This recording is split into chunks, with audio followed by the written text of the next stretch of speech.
Assalamualaikum warahmatullahi wabarakatuh. Kami dari kelompok 1 yang beranggotakan Rindi Muktiana, Muhammad Abdul Hakim, Dewi Maisarah akan mempresentasikan tentang manajemen kurikulum. Pada bab manajemen kurikulum, kita akan mempelajari 4 materi. Yang pertama, manajemen kurikulum. Yang kedua, program pengajaran. Yang ketiga, prinsip kurikulum. Yang keempat, fungsi kurikulum. Di materi pertama tentang manajemen kurikulum, kita akan mempelajari tentang konsep dasar dan ruang lingkup manajemen kurikulum. Konsep dasar manajemen kurikulum. Pengertian kurikulum. Kurikulum pada mulanya digunakan dalam dunia olahraga pada zaman Yunani kuno. Kurikulum berasal dari kata kurir, artinya pelari, dan führer, artinya tempat berpacu. Di sini, kurikulum diartikan sebagai jarak yang harus ditempuh oleh pelari dari start sampai finish. Pengertian kurikulum menurut para ahli. Yang pertama, menurut Rusman, bahwa kurikulum merupakan segala upaya sekolah untuk mempengaruhi siswa agar dapat belajar, baik dalam ruangan kelas maupun luar sekolah. Rusman juga memandang kurikulum sebagai semua kegiatan yang diberikan kepada siswa di bawah tanggung jawab sekolah. Yang kedua, menurut Harold, kurikulum merupakan semua kegiatan yang diberikan kepada siswa di bawah tanggung jawab sekolah. Yang ketiga, menurut Ramayulis, bahwa kurikulum merupakan salah satu komponen yang sangat menentukan dalam suatu sistem pendidikan. Karena itu, kurikulum merupakan mencapai tujuan pendidikan sekaligus sebagai pedoman dalam pelaksanaan pengajaran pada semua jenis dan tingkat pendidikan. Selanjutnya yaitu pengertian manajemen kurikulum. Manajemen kurikulum merupakan sistem pengelolaan atau penataan terhadap kurikulum secara kooperatif, komprehensif, sistematik yang dijadikan acuan oleh lembaga pendidikan dalam rangka mewujudkan ketercapaian tujuan kurikulum atau tujuan pendidikan.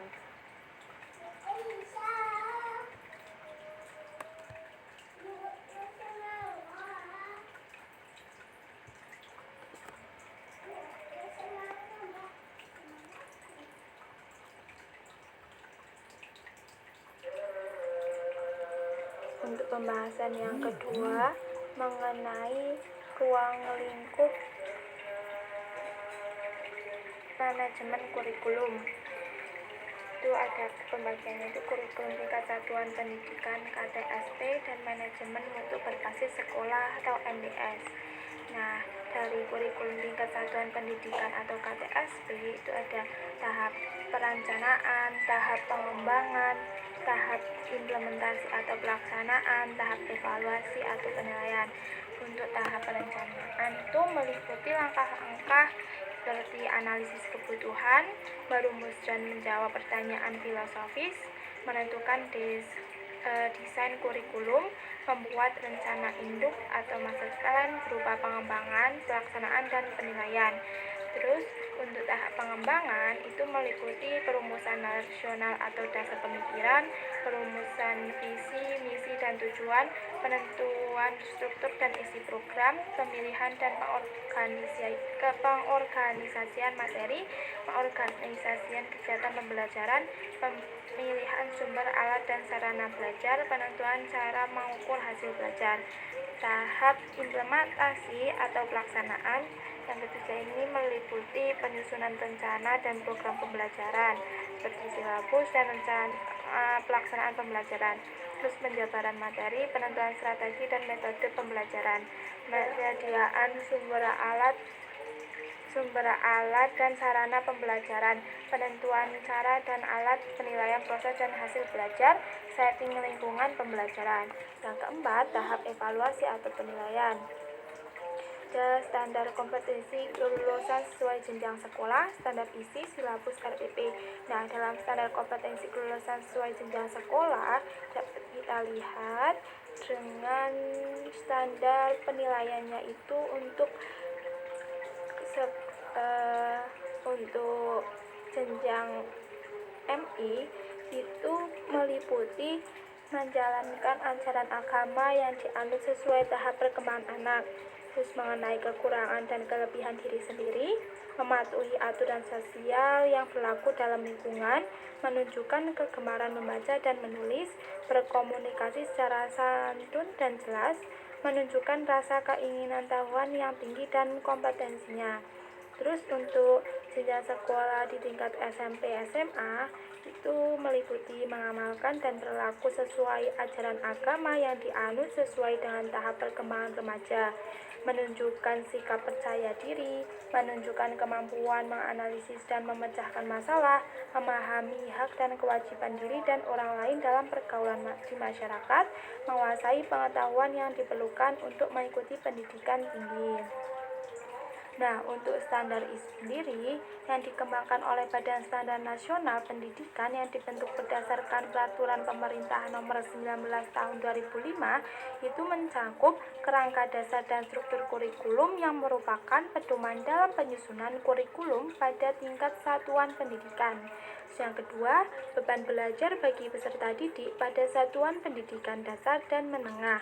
Ketiga, kurikulum tingkat satuan pendidikan yang akan dikembangkan dan disusun oleh guru berdasarkan panduan penyusun kurikulum.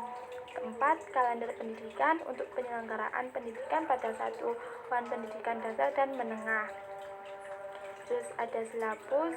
Nah, pengertian dari silabus sendiri itu merupakan program pembelajaran pada suatu atau kelompok mata pelajaran atau tema tertentu yang mencakup standar kompetensi dasar, materi pokok atau pembelajaran, indikator penilaian, alokasi waktu, dan sumber bahan alat ajar. Untuk manajemen yang kedua dari ruang lingkup manajemen kurikulum yaitu manajemen mutu berbasis sekolah. Nah, ini merupakan pendekatan dalam pengelolaan pendidikan yang lebih menekankan pada kemandirian dan kreativitas sekolah atau satuan pendidikan. Standar pengelolaan pendidikan diharapkan dapat yaitu melaksanakan visi dan misi sekolah yang diputuskan bersama, menetapkan tujuan terutama merumuskan indikator dan target mutu lulusan, menetapkan strategi dengan melibatkan semua pihak untuk mewujudkan tujuan sekolah yang diharapkan dapat meningkatkan mutu lulusan, dan menetapkan kebijakan dan program peningkatan mutu lulusan dengan berbagai program yang mendukung pencapaian prestasi siswa baik secara akademik maupun non-akademik. Nah, yang untuk part kedua kita akan bahas mengenai program pengajaran. Program pengajaran sendiri merupakan perangkat kegiatan belajar mengajar yang direncanakan untuk mencapai tujuan infrastruktur kurikulum, dan program pengajaran mencakup kegiatan perencanaan, pelaksanaan, dan penilaian. Nah, program perencanaan yang harus disusun itu yang pertama program tahunan, 2 program semester, 3 kalender atau kardik, yang keempat itu salah satunya silabus, terus RPP. Nah, program tahunan ini yang pertama merupakan yang perlu dipersiapkan dan dikembangkan oleh guru sebelum tahun ajaran karena merupakan pedoman bagi pengembangan program-program berikutnya, yakni program semester, program mingguan, dan program harian atau program pembelajaran setiap kompetensi dasar. Untuk program semester sendiri ialah salah satu kegiatannya tatap muka, praktikum, kerja lapangan, mid semester, ujian semester, dan berbagai kegiatan lainnya yang diberi penilaian keberhasilan. Terus ketiga, mengenai kalender. Kalender ini adalah pengaturan waktu untuk kegiatan pembelajaran peserta didik selama 1 tahun ajaran. Kalender pendidikan mencakup permulaan tahun ajaran, minggu efektif belajar, dan hari libur akademik. Keempat, mengenai silabus. Untuk sebelumnya sudah dijelaskan silabus itu seperti apa. Nah, untuk langkah-langkah pengembangan silabus sendiri, menurut Rusman, antara lain itu sebagai berikut, yaitu menentukan identitas yang terdiri dari nama sekolah atau satuan pendidikan, mata pelajaran kelas, semester, dan standar kompetensi. Terus yang kedua, mengkaji standar kompetensi dan kompetensi dasar mata pelajaran yang tercantum pada standar isi, mengidentifikasi materi pokok, terus mengembangkan kegiatan pembelajaran yang dirancang untuk memberikan pengalaman belajar, merumuskan indikator pencapaian kompetensi dasar yang ditandai oleh perubahan perilaku yang dapat diukur yang mencakup sikap pengetahuan, penentuan jenis penilaian pencapaian kompetensi dasar peserta didik, menentukan alokasi waktu, menentukan sumber belajar. Itu salah satu dari langkah-langkah pengembangan silabus. Nah, untuk yang keempat, mengenai perencanaan pelaksanaan pembelajaran atau RPP, itu langkah penyusunannya yaitu menuliskan nama mata pelajaran yang akan dipelajari siswa, topik atau materi yang akan dipelajari siswa, kelas dan semester, alokasi waktu yang disediakan, terus waktu pertemuannya.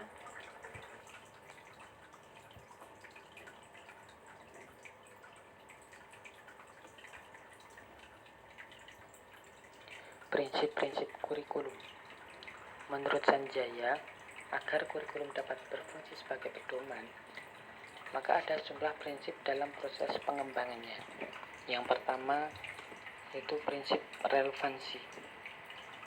Ada dua macam relevansi, yaitu relevansi internal dan eksternal. Relevansi internal merupakan bahwa setiap kurikulum harus memiliki keserasian antara komponen-komponen, yaitu keserasian antara tujuan yang harus dicapai, isi, materi atau pengalaman belajar yang harus dimiliki siswa, strategi atau metode pembelajaran, serta alat yang digunakan untuk menilai atau melihat ketercapaian tujuan. Kemudian relevansi eksternal berkaitan dengan keserasian antara tujuan, isi, dan proses belajar siswa yang tercakup dalam kurikulum dengan kebutuhan dan tuntunan masyarakat. Ada 3 macam relevansi eksternal dalam pengembangan kurikulum. Yang pertama, relevan dengan lingkungan hidup peserta didik. Yang kedua, relevan dengan perkembangan zaman, baik sekarang maupun yang akan datang. Yang ketiga, relevan dengan tuntunan dunia pekerjaan. Kemudian prinsip yang kedua, yaitu prinsip fleksibilitas. Kurikulum itu harus dilaksanakan sesuai dengan kondisi, sesuai dengan keadaan. Kurikulum yang kaku atau tidak fleksibel akan sulit diterapkan. Prinsip fleksibel memiliki dua sisi, yaitu yang pertama fleksibel bagi guru dan yang kedua fleksibel bagi siswa. Fleksibel bagi guru artinya kurikulum harus memberikan ruang gerak bagi guru untuk mengembangkan program pembelajarannya sesuai dengan kondisi yang ada. Kemudian fleksibel bagi siswa artinya kurikulum harus menyediakan berbagai kemungkinan program pilihan sesuai dengan bakat dan minat siswa. Kemudian prinsip yang ketiga yaitu prinsip kontinuitas. Prinsip kontinuitas ini mengandung arti bahwa perlu dijaga saling keterkaitan dan berkesinambungan antara materi pelajaran pada berbagai jenjang dan jenis program pendidikan. Untuk menjaga agar prinsip kontinuitas tetap berjalan, maka perlu adanya kerjasama antara pengembang kurikulum pada setiap jenjang pendidikan. Misal para pengembang pendidikan pada jenjang sekolah dasar, menengah, maupun perguruan tinggi. Yang keempat, yaitu efektivitas. Prinsip ini berkenaan dengan rencana dalam suatu kurikulum dapat dilaksanakan dan dapat dicapai dalam kegiatan belajar mengajar. Terdapat dua sisi efektivitas dalam pengembangan kurikulum. Yang pertama, efektivitas berhubungan dengan kegiatan guru dalam melaksanakan tugas mengimplementasikan kurikulum di dalam kelas. Yang kedua, efektivitas kegiatan siswa dalam melaksanakan kegiatan belajar.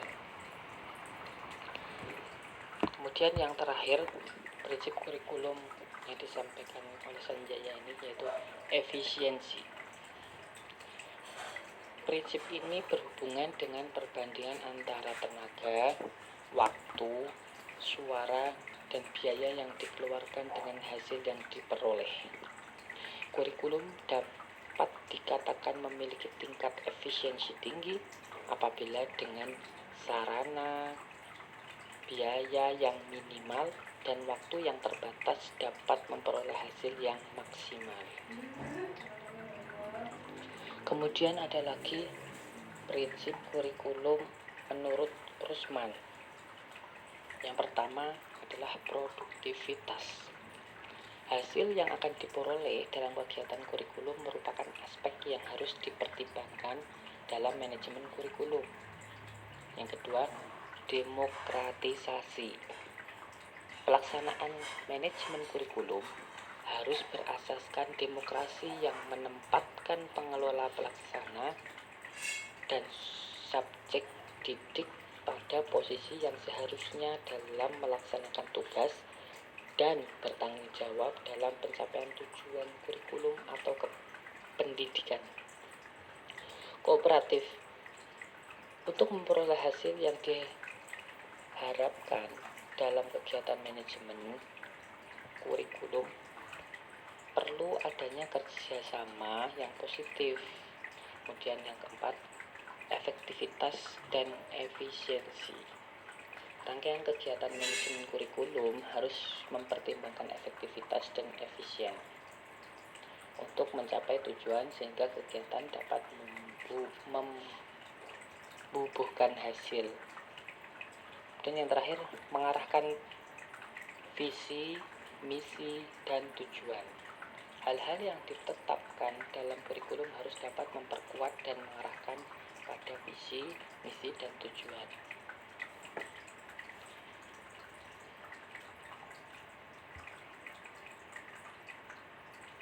Ada 6 fungsi kurikulum menurut Sanjaya. Yang pertama, fungsi penyesuaian, bahwa kurikulum harus dapat mengantar siswa agar mampu menyesuaikan diri dalam kehidupan sosial masyarakat. Yang kedua, fungsi integrasi, bahwa kurikulum harus dapat mengembangkan pribadi siswa secara utuh. Kemampuan kognitif, afektif, psikomotor harus berkembang secara terintegrasi. Yang ketiga, fungsi diferensiasi, bahwa kurikulum harus dapat melayani setiap siswa dengan segala keunikannya. Yang keempat, fungsi persiapan, bahwa kurikulum harus mampu memberikan pengalaman belajar bagi anak, baik untuk melanjutkan pendidikan ke jenjang yang lebih tinggi maupun untuk kehidupan di masyarakat. Yang kelima, fungsi pemilihan, bahwa kurikulum yang dapat memberikan kesempatan kepada siswa untuk belajar sesuai dengan bakat dan minatnya. Yang keenam, fungsi diagnostik, bahwa kurikulum berfungsi untuk mengenal berbagai kelemahan-kelemahan dan kekuatan siswa. Sekian presentasi dari kelompok kami, kurang lebihnya mohon maaf. Wassalamualaikum warahmatullahi wabarakatuh.